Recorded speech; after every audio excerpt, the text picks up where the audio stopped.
Çalawat şahardyk bilim beri bölümü tarabından Jyzyň mykty tärbiyäçisi 2025-nji garaw synagy ötken jumada ötkerilip, mana bugün jyýyntygyny çygaryp saltanatyny ötkezdik.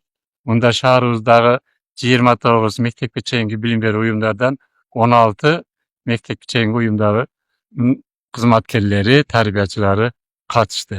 Bizde negizden joglaýak 4 tapşyrma berilet.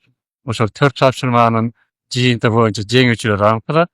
Oşonda ele bizden Jyzyň mykty tärbiyäçisi garaw synagynda 4 nominasiýa berildi.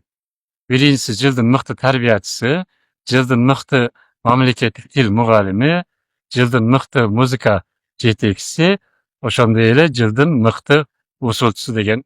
Uşul sınagymyzdyň körküne çygargan şahardyk meriýa, deputatlary keňeşi bizge akça garajatyny tolyk bölüp berdi.